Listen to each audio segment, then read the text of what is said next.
Aimables téléspectateurs, très chers internautes de AMTV, bonjour, bienvenue. Une fois de plus, nous sommes devant vous pour vous présenter cette belle émission, ces concepts qui reçoit des artistes, musiciens, qui reçoit des opérateurs culturels, qui reçoit tous ceux qui œuvrent dans la culture, disons la culture congolaise, africaine ou partout ailleurs dans le monde entier, parce que jusqu'à preuve du contraire, nous sommes encore ici à Kinshasa, mais avec le temps, nous allons aussi sillonner le monde, voir sous d'autres cieux ceux qui font la culture, ceux qui font de la bonne musique, pourquoi pas des belles œuvres culturel, afin qu'on puisse avec eux étalonner sur deux, trois petits points qui sont hyper importants en ce qui concerne notre culture. Aujourd'hui, comme vous le savez bien, dans le cadre de cette émission Passe-Partout, nous allons recevoir un artiste musicien. Il est dans les F Victimes, donc le groupe d'accompagnement de Fally Ipupa. Lui, il est artiste là-bas. C'est avec lui qu'on aura le temps de parler, c'est un tout petit peu d'analyser sur l'actualité musicale, parce que vous savez, depuis un certain temps, il y a sorti de l'album Tokos, un album qui se comporte bien sur les marchés, qui se comporte bien, un album qui est déjà aimé, qui est bien accueilli par les mélomanes de la bonne musique. Et signalons aussi que c'est un album ouvert au monde, et c'est comme ça, il y a eu des showcases partout dans le monde entier, et l'album jusqu'à preuve du contraire continue à rafler des titres et des trophées. Donc c'est avec autour de tout ça qu'on aura à parler. Tout récemment, on a vu Fally Ipupa poster des vidéos, on a senti qu'il y a une chanson rumba qui arrive, et moi personnellement je suis déjà fan album comporté très belle chanson. Moi je resterai fan de cette chanson parce qu'il y a des captivés. Et puis voilà, on a vu tout récemment Fally Ipupa présent dans la prestation à Kofi Olomide. C'est autour de toutes ces réalités que nous allons sillonner pour tout colorer l'émission de Visual Hello. Déjà d'entrée de jeu, je l'ai dit, cette émission au boss Jacques Sobanouka, pourquoi pas à Fontaine Zanfui la montée ma maman Emma depuis Bundes. Donc cette émission, je vous la dédie en entièreté. Sans plus tarder, nous allons recevoir Ambazi Bourgeoisie les trop. Bonjour. Bonjour, chérie. Bonjour, et puis bonjour à l'internaute, tout voilà. Bonne santé. Des santé super bien. Donc, santé ça va. Jusqu'à là ça va. Depuis un certain temps, vous regardez Kinshasa, vous permettez de tourner dans le monde pour ça, enfin, va tourner ici, vous avez en permanence dans Kin. Non. Je dis d'abord bonjour à patron de Fally Ipupa. Nous sommes parmi les groupes surtout à comprendre artistes dans le calendrier. Déjà en 2018 à la calendrier 2019 en 2020 en anglais déjà. C'est-à-dire que depuis ici, vous avez remarqué que tant tu te coupes des concerts à Souka à Gabon en mois de février, le dernier concert, l'album Tokos vous avez programmé pour en 2017, c'est-à-dire qu'on va compter à 2017. C'est aussi ça qu'on a en février. Après on y a qui a showcase belé qui est invité dans NBA dans All Star, qui na Okla na sali ba ni belé na Allemagne na France, sali ba showcase, et puis avec vos zone qui n'a pas tout ça au studio. Donc ça dit de profiter, on essaye de faire les tout à la fois. Donc des fois nous on va en cheval quoi. Studio, concert, tout ça. Donc voilà. Mais on remarque qu'il y a moins de mars au Toza. Banda Siko tourné il y a 2018. Okay. Donc première ligne au Sénégal, et puis la suite il y a Donc comprenez que c'est un orchestre ou disons un groupe d'accompagnement qui accompagne des Lobby, artistes dans le calendrier. Mais sinon, parlons un tout petit peu de Tokos, un album ouvert au monde. Je sais qu'on a déjà eu à expliquer sur cela, à parler de ces sujets, mais j'aimerais le quoi tous yeux. On peut savoir un peu l'idée. En fait, bino ton album Tokos c'est bimaki, bino bateau bozan nakati et un groupe d'accompagnement effectif. Pour vous, c'était une crainte, une joie. Comme on a dit, l'album l'artiste a s'orienté dans mon pandi moroboy, ou peut-être un groupe d'accompagnement boza quitté. Je ne sais pas si vous avez aussi accompagné la Banzembo, mais esprit album Tokos fait tant boga que projet on a en fait à réaliser et bangi ça bino tout ça ne peut pas plaisir. Bon, ça va mon avis tout ça là. Non, cela dépend. Il y a artiste moro ou accompagnera Fally Ipupa de Tozala qui na mona que ce qui bank ça étonné tu vois moni na vie faut pas tellement statique azasi comme monter attends yo ça émission non boy il faut toujours qu'on rêver la vie un jour au Kenya liboso donc pour ça donc na vie la tellement de vie il faut qu'on avancer.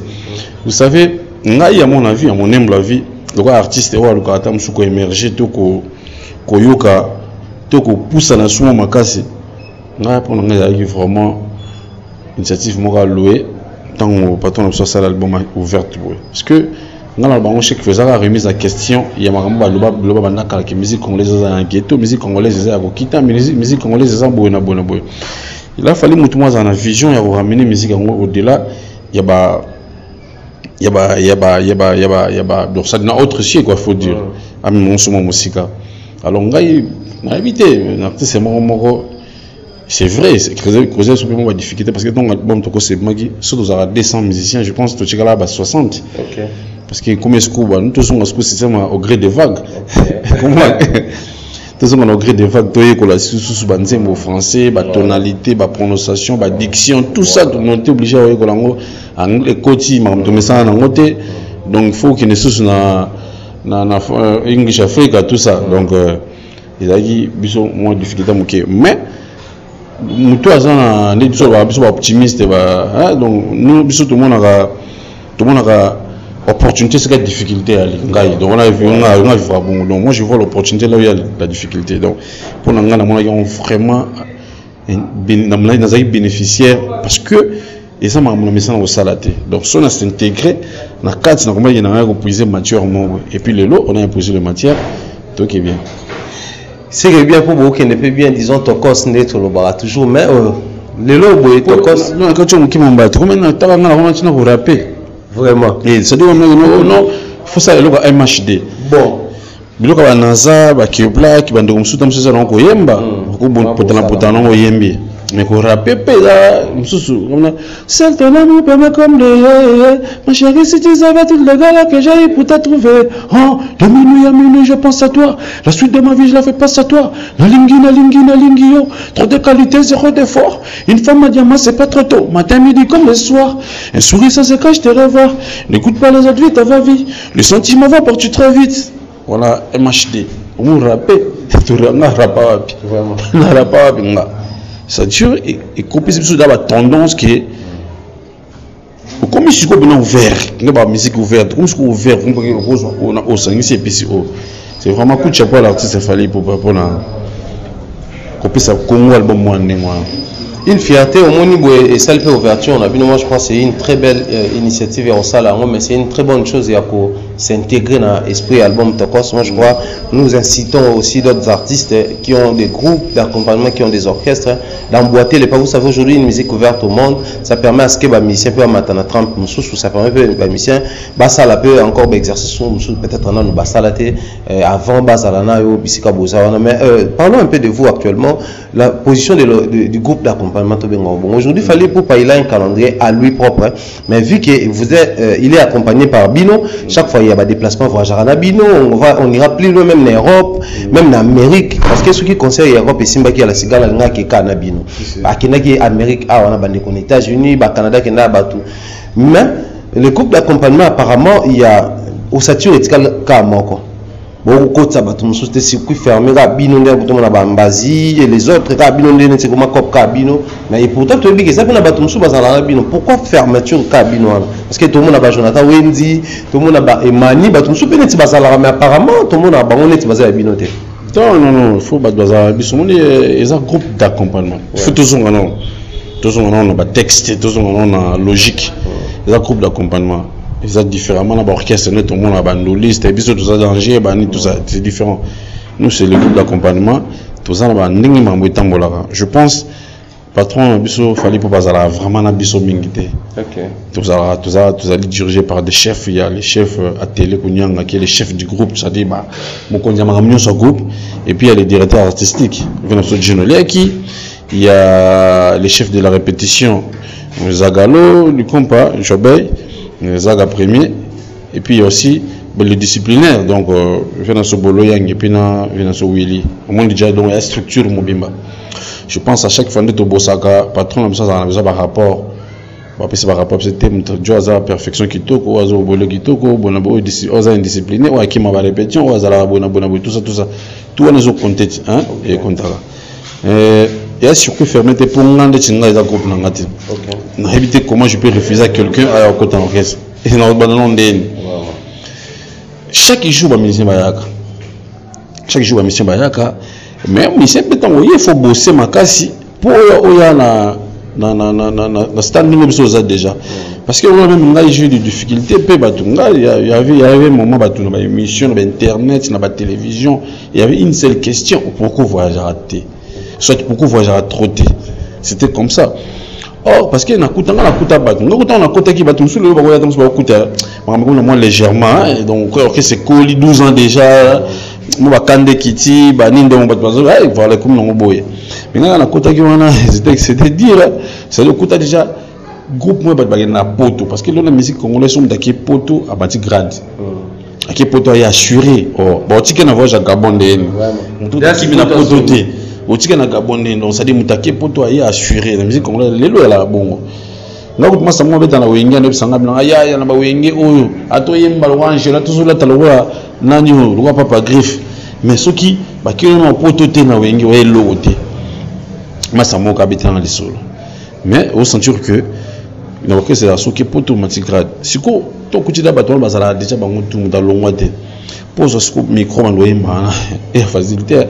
Moi j'ai bossé parce que nous sommes loin de Missunanga et puis na kuta pe bande ko musu bazaka na kanda ya boulot danger ba voyager à pétrole ça dit ba luka li douce fungama na ba kota ça dit droit d'ancienneté les autres compter et puis travail n'est pas au compter il a fallu travailler encore plus dur et puis les lots ezaki ba meki no voyage moko ba tikio sous moi 4 ba meki sous moi moko ba tikio D ba meki mo les lots siko ezaki to pesi musala et puis tant peso ekoki nango toujours kende na biso toujours zonga to ke to zonga voilà bande ko tu ba ali et mani auto côté récent on dit ça même na 2 ans dans mouvement mais to tena ngola to ne connaît pas Brazza ko besoin que ne santé na ngana bien te na problème na tikala na kuta beach ngobela kene la ke so zaka lo koso voyage na ko kene ke kufa so na ngam na tikala na beach ngobela donc na bane ko vomir les chefs doivent rester ba bien ko to mission ça na parler na yemba na beach na tikala.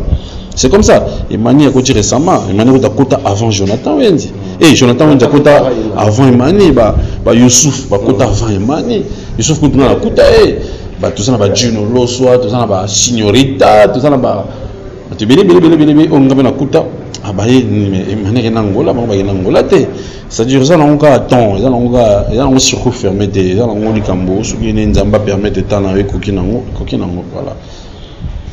Merci beaucoup Ambazi, comprenez que lui c'est un bon parleur au-delà de la musique, mais je voudrais tout rafraîchir bon moment qui est à caper l'amour, juste question et on redonner goût la belle voix et puis la belle façon de roemba. Tous avant na tokoska remende. Des tous avant mon question, maman marche en arrière, ça peut bien. Marche en arrière en tout cas patron ça c'est le banzembo qui toko trop. Ce qu'il faut pour nous moko bien bon tous on opte en copie bandara. Tant qu'on bandara na ba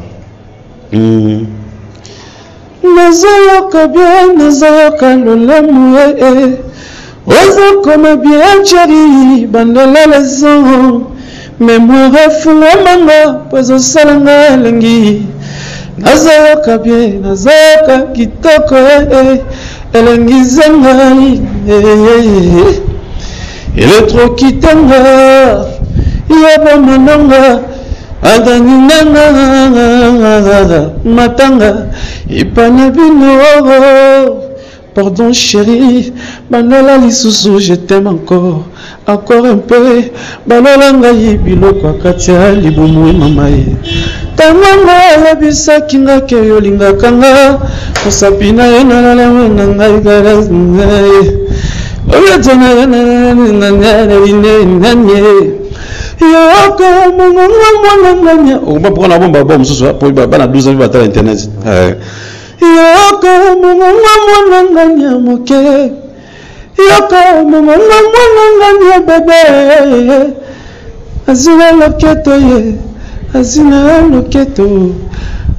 loketo chéri momba azina loketo jodage faseka azina loketo Yves de beauté d'argent azina loketo maman azina loketo na ye tala basimetiere nanga pusani mosika nanga mpona bolingo yo pesi ngai tala suki nanga pembe komikoi na yango moko banda odesi nde yolinga ngai mbeto yango komi osundolelanga Josélie nzunga bilei okomi okinelanga moko mapwata yovandi na coin yo moko eske parlement ya motema na yo esereni mpona kana biso mibale Joseli Mapwata nasi na dimine mwinda ndenge yo lingaka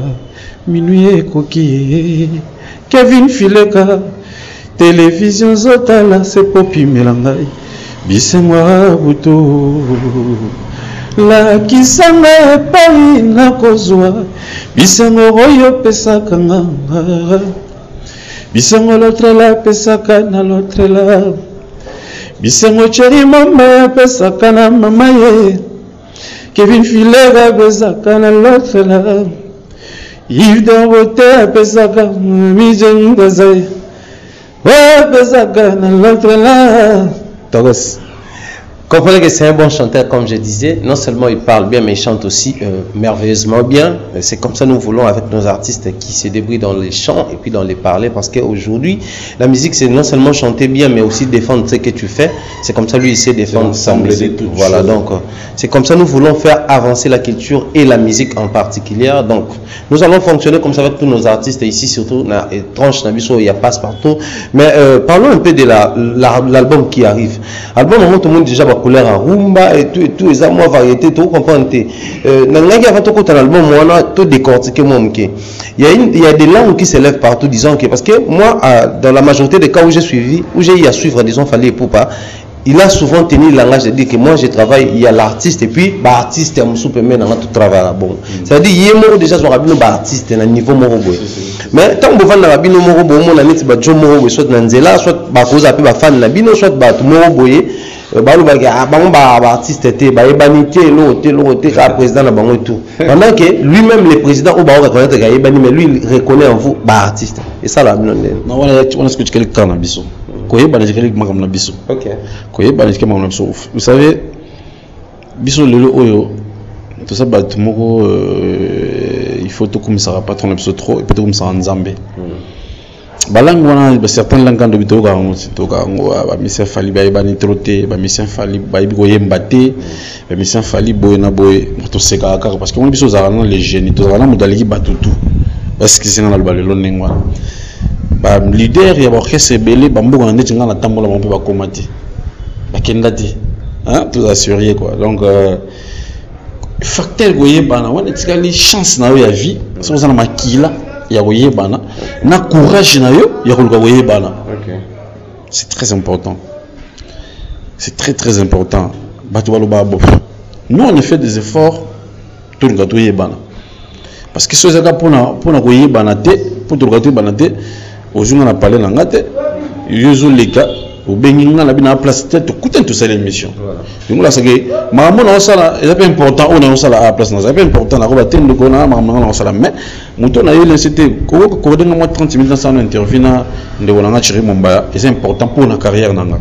Donc ndé na ça la émission moi j'ai raté ko yeba na TV. OK. Ko yeba na TV donc le logo là ça va yeba pour la public au bar na ba concert na biso ba yebi biso parce que ba message na biso so pour la public ya ba Togo ba Zambie ba Lubumbashi ba Kikwiti ba Matadi ba Burkina Faso ba Angola ba en Afrique so pour la public wana ba yebi biso déjà parce que ba mona biso na scène elle est à chaque fois voyage à na biso yebi hawana mbasi récemment on était en Angola ba mona yi accueil o na zoya na Angola na ba mangana nengo na te depuis na musique na Angola yebi mbala boso te sur 4 fois na Luanda wana mais accueil o na mona yi wana ça dure mona na no plus de 500 personnes ba yo ya balati ba t-shirt na ba kapu ba ningo la se ba yebi quand même joana et puis na kata 500 personnes au remarqué tam suna kana 4 na yebi o na yebi ke na ye chéri mumbaya yé Glody Monsieur, yé Hervé Lumeka, yé Berlin Messi, yé Lydie Plasma, yé Alain Visor, yé Arlette Mwanza. Nous n'avons pas de temps mais majeure partie, majorité on a bangoté. Et puis à chaque fois on a téléphone, on reçoit toujours des messages, des appels, il y a des félicitations, il y a des nines, il y a tout ça, il y a des compliments là. Parce que nous avons yebi les lots oyo. Na moins respect tu as un minimum de respect na moins comment quitter sa moukier en tout cas ce que ça va mission a fallu pour pas obayebi moi j'en fais partie parce que na yebi ki mutu na zana ye a makambo ngandi fona sala effort na poussa na pembe na ye parce que il y a dans la temps na terre zo rabato ki na bato wapi ama biso jasika tout asaka na biso na studio to album to yimaka na ye est-ce que le musa na biso parce que il faut signaler que na kata ba album nyonso to yemba patron na biso a boire biso so il faut que la boire que ya na bato musukuta ganga bango na bandenge mo boye de commission sur moi. Mais cela ne fait pas dur bateau tout ba na ba télévision trop ko finga bato ko chama kile ne baba peut-être bazaka ba star awa na Congo pe na internet et puis internet vous regarder maximum par la communauté congolaise ba dio bele ba ya peine là il faut faire la part des choses bato bele ba ya na ba télévision kini biso preta che poudre nga danger na simi contact mo na loboko azolo ata ça n'est rien à voir na mo azolo ba loboko ka boye ba mona ke contact na carbe ni tout ça et puis les gars sur internet pour ingérer les gens pour critiquer tout ça il ne faut pas dire que bango ba ebani ti wana ya ba blog na biso to sala awa yango mona ke mutonga za danger tanga longo pe orchestre ngo na finira ba tona après carrière nza pe ki pe et yebani pété na kotima monka bobu à se dissoudre. Donc il y a une différence mais seulement que ba critique wa baloba Thierry et Komaka pena na matoyi et puis c'est là nous donne encore l'énergie puis le courage de forcer encore, il y a pousser les sous makasi tout ça c'est important tous arana muto a bien des king alors biso ba prince na et puis photos visible voilà parlons rumba l'album arrive déjà ba couleur ni to kutana kati on a pas vendre bozo ki la mbino ya somo yo ko tinga mo ko na bien na ba effectivement patron nga zana gwa excusez-moi n'attendez na tratam suka mutu mo patron nga zana gwa parce que ba ti ba gazam da kisi ana kisi. Oh, donc les lois confirmés sont les familles pour pas kisi. Kisi. Parce que degré ya banzembo wana, degré ya texte, ba rythmique, ba thématique, ba conception ya banzembo wana. Mutu normal boya makila kwa nga gosa la honte. Oh, tika boy. Oh, vous avez ça honte. Donc mutu normal parce que tellement moyen de dévoiler ça te na imba ba morceau na na mutu ça te ya mo passe. Ataka te ko ba morceau chaga. O chaka na banini na Instagram na banini. De ce qu'on dit mais c'est monsieur il est allé où ba réflexion boy. En tout cas ngamo na zo ba ya ba rumba ya moto moko. OK. Ça dit ba rumba pena ya moto moko et puis ça ba nzembo comme nzembo musuni awa, c'est-à-dire kapo yo moi toi nzembo musuni awa donc ça bana nzembo. Ya bana nzembo solo ba tu base l'album wana vraiment na tante moi makasi. Il y a je pense à chaque fois fallait pour l'album il y a toujours une particularité mon temps a été un gazette là blog za kala mo senti que bakenda na kosa leka tant peu ayepena ni na arsene be mélodie mon a qui toujours na mo mo balandi tant peu na power mais cette fois-ci na on la siko nzela nyaki pas baser l'album moi mon na kongo to ebani. Et puis s'il faut dire la vérité, elle est imago, un grand tueur et rumba. Un grand tueur rumba, bien Joe a bêta rumba, une chanson romantique qui peut nous sentir dans une basse bazolela. Parce que le basse est pendant la Congo, ou qui sert à ce qu'on m'a bilamba, sert à ce combo là, à ce bon de la moine, à ce que dans Nzemba oui mal facilement et il est quand même à Mosala, il y a pas de fali. Ouais, tu es sérieux. Parce que moi je me dis et c'est pour les hommes. Et là on dit bon on peut bien mais c'est pour les hommes, on a mi bali. Mais on se dit pas moi ser m'a fait ça album succès. Nous senti bien là sur ba sani. Mon papa va venir dans son temps en journal mais mère sur la temps ba sana zo embasiko.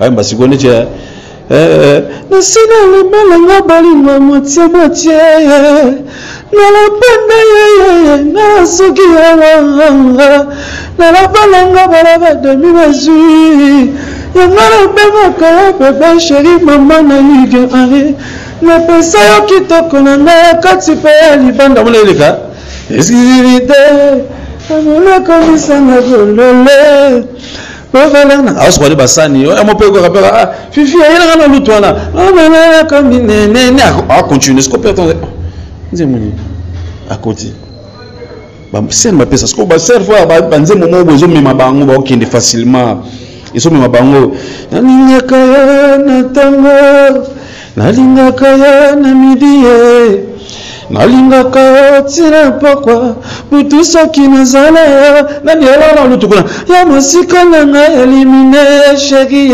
ayepe le petit non komba kombezo le kaka éliminer sur terre voilà ba ser bala bon ce que tu m'as dit mutu olinga sembo ezanza monanio sembo la bien voilà ba mom ba pesa ba kambo mais mention na bango nemi ma bajo alors ce qu'il faut de faire des chansons ou de faire des chansons romantiques, c'est-à-dire vous expliquer ce que tu ressens, vous expliquer en ce qu'on bat parce que quand Poitoli marche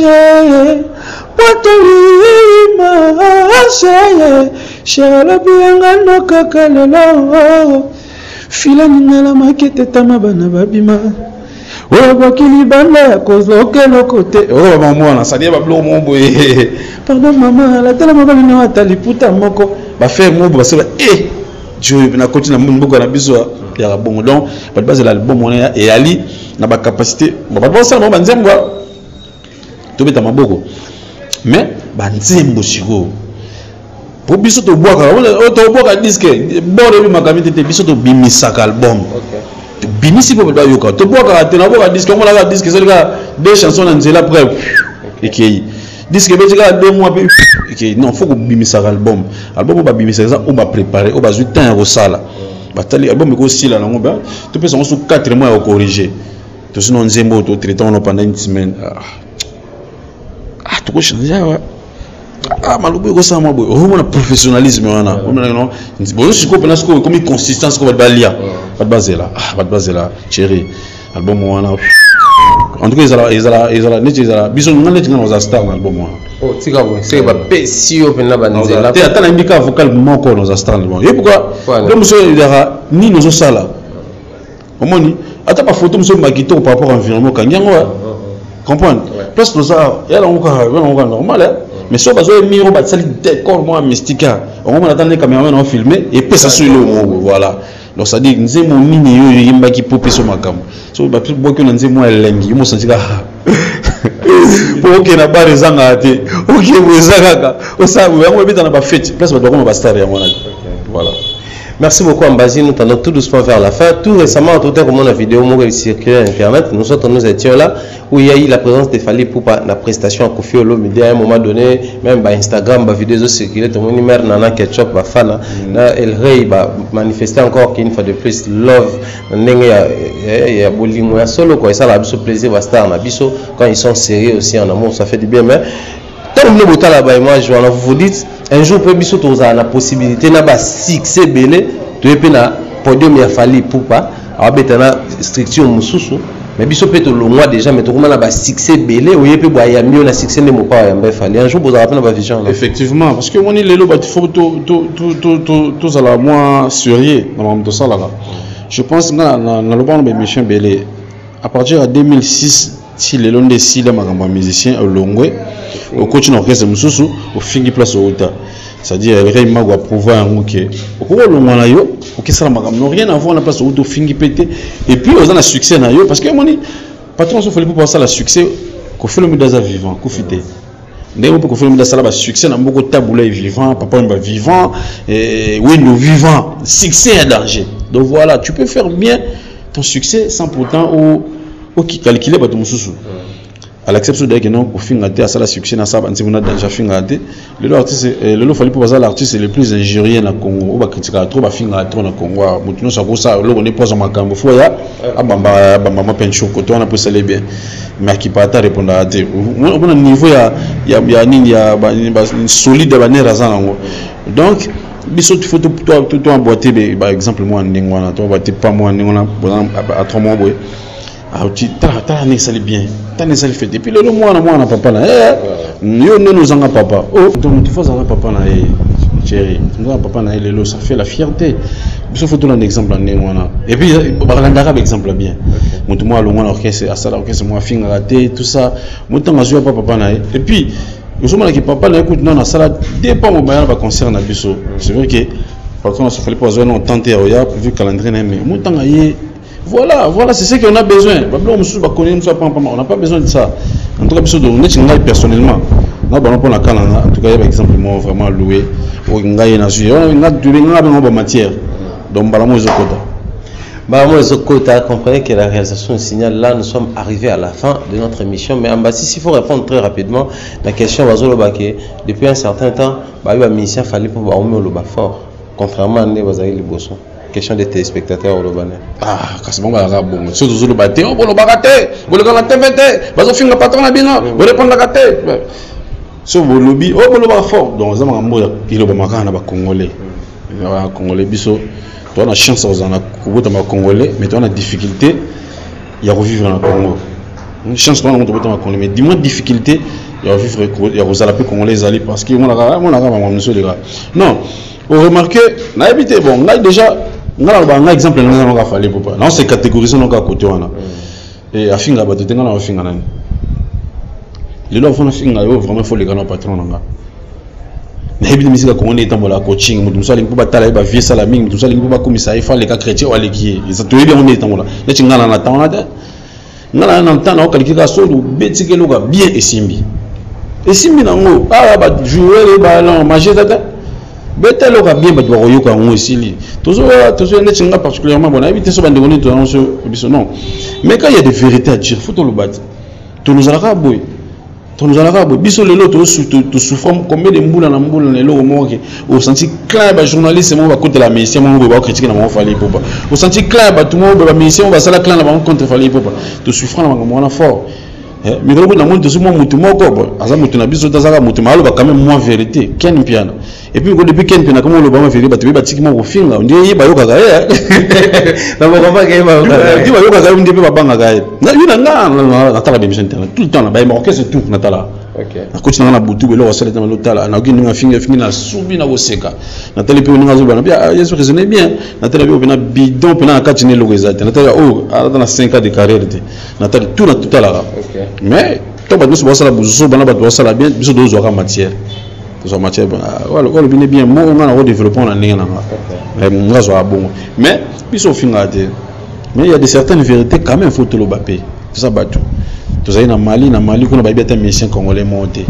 sur le bien encore mais mingam ka fallait pour ba yibi ka fallait pour ba yibi pena papa mana ko fait le midi et s'ili ba tout le monde a danger tout le monde a danger ba premier na biso Congo comme micro pa ki on ko za premier awa ko za dernier libanda et tout voilà non ba complexion na ba sans réflexion. Un artiste qui réfléchit ne peut jamais dire ça so les amis dans le bango à réfléchir à limiter à comprendre des places ba limite les aller moi nous sommes allés ndechindeni moi ni na ba jeune so ba beta kana Congo on prend abeta ba Congo parce que si on a mort et tout ça mutum tsa ko place ba limite les aller batamina ka wana au moins mutum tsa ko ba limite c'est ça donc on a mutum tsa qui na université à 6 classe ma fanda na homme donc voilà donc amona ki encourageant que le boulot te limite na ngona animatika ne kaka ndit na catholique baba yana ni ya mukanda ngone ya bukaza ya bukasa dans les doyen mu batikala ne ka wana batusu ba bongo batusu balingi ya bukasa mo bilinga mwinda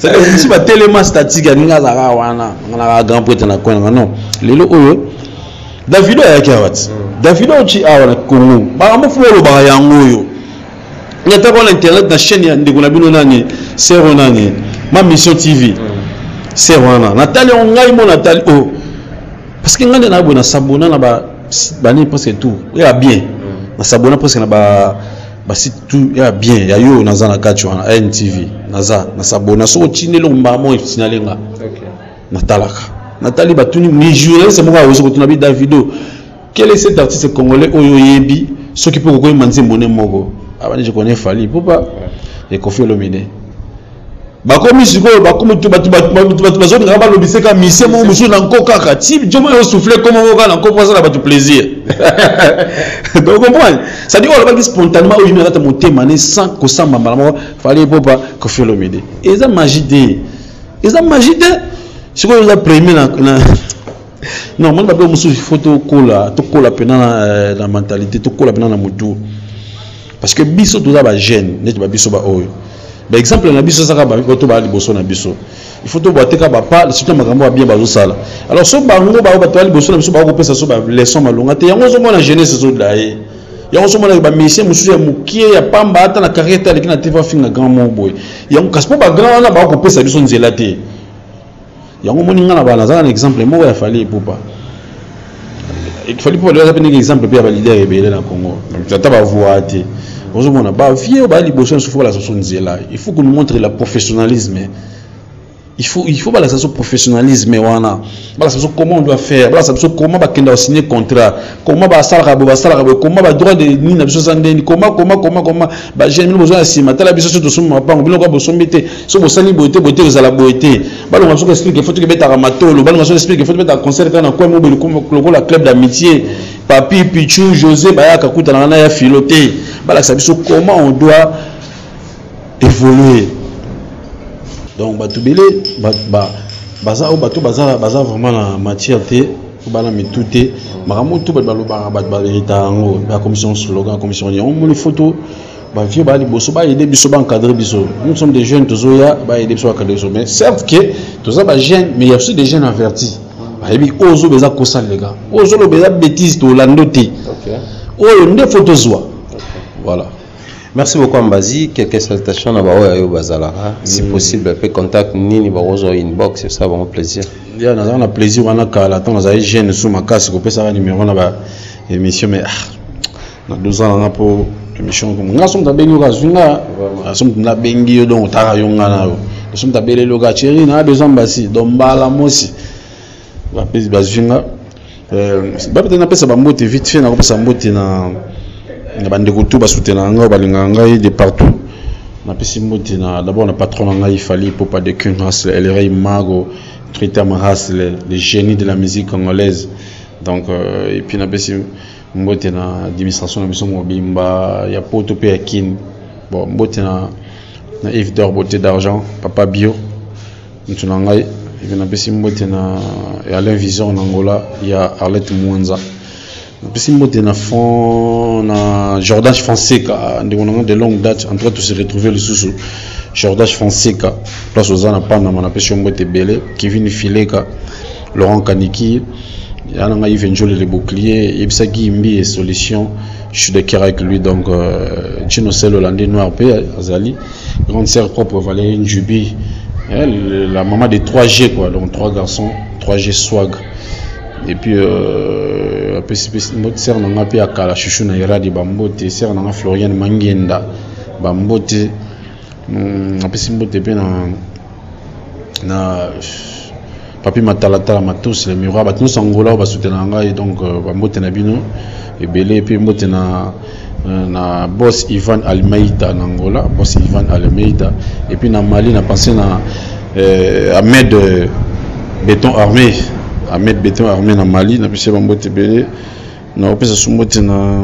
oncle Bezentelema depuis les États-Unis et puis Eric Ngoma full vrai Joe ça dit Eric Ngoma full vrai Joe na pese pe bambote belé na pese bambote na Liv Caribou depuis les États-Unis Liv Caribou skozali donc Gary Welchiai et Kelly Charleston pe na Canada Liv Caribou na Canada OK Liv Caribou na Canada yo États-Unis mboka mona ba Kelly Charleston mboka mona ba Jibol Mbala Messi les Noirs mboka mona ba vena ngai Toussaint Lutangazo immigration canadienne ba sepe belé apesa ba mbote msubezo kima na ona mutu ba mvolo ngati na pesi mbote na tonto le kokila Mansale na Londres kuna maman na pensé na Charlie Chabani Aimé Salo vena ngai Aimé Salo vraiment na pensé pe na Venangai Charlie et Salo, ya maman et Frazi l'éponge, père à Lionel, père à Jessica donc et puis na pesi mote na Fofo Diasaka Kacharel la Petrus Futuna, ya papa et joyeux anniversaire aussi na Evodu mon ambuta à Paris et puis Rolls Kappa ya zoya ya ne asika surtout bani mabanga to aussi c'était la PCP mbote na mutunanga les bons lotés de Marseille les bons lotés de Marseille à Tampa les vampires la PCP mbote na Vincent Koualou ça dit comme costume Vincent Koualou donc mbote belé Sarah Zileka son cœur voilà ba tutu balinganga ba tutu ba soutenir ngai na PCP mbote jaba mbote donc on est de cœur Prince Tombonyo Pagi Beyoko na pesi mbote na ABC Lekete mon ami yo ebikati ndeta solo lango. Et voilà quoi, ça va comment monsieur Ezali, je pense qu'on va rattraper dans 2 minutes. Kitoko, merci beaucoup Mbazi pour la disponibilité. Nous allons dire un grand merci à Dodi, l'enfant gâté Mobutu derrière la caméra pour les images d'aujourd'hui. Nous présentons également nos condoléances à... L'enfant gâté le caméraman Mobutu. Ouais. En tout cas, merci parce que nous avons senti la prise. Donc, total, on a vu que tu es là. Donc, nous présentons également nos condoléances à l'un de nos réalisateurs, à l'occurrence le Trésor Mouteba les Persans. On est de cœur avec toi. Déjà, nous pleurons notre papa. Donc, dans quelques jours, tu auras déjà dans la ville. Il y a Bouma, la papa. Également, nous présentons nos condoléances depuis la France à Baptiste, à Batang, à Batchikol. Après avoir perdu son frère, nous continuons à être de cœur avec toute la famille Batanga. Donc, nous pleurons ensemble. Salutations à toute la famille. Il y a Dadi Batouvidi, Batoutou et la famille Batouvidi. Donc, nous sommes de cœur avec vous. Je vais dire un grand merci et salutations au boss Jacques Sobanouka depuis les États-Unis. Également, salutations à Julie Kiti Mangambani. Oh, il y a président Adonis Ngambani. Et Tcheverou Mouzango, le très spécial du président. Ça peut me Afrique du Sud. C'est-à-dire, il y a beaucoup de soutien. Vraiment, Makassi. Et la personne dans la Cape Town, il y a Mongazi. Il y a Mongazi, on a pas contrôler la Cape Town. Ce sont des jobs, on a même mettre Mugisha Mukilangando. Donc, Gusha Mukilangando, Moutunanga, Yubikaneza.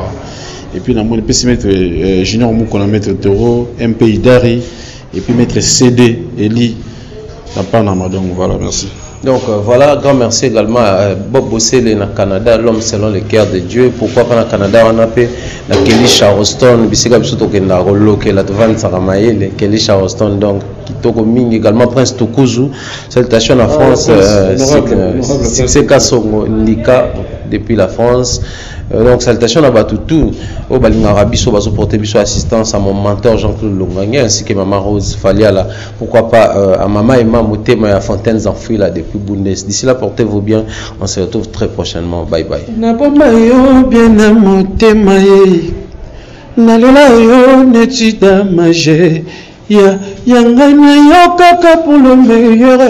Le pureté, automobile zanga défaut, pendant l'inzaka tinasuki, polizango neti pondoué, mais gasi be, bela pe neti bomboye, talanga nina lingaka, kanganga maboroko na monoko.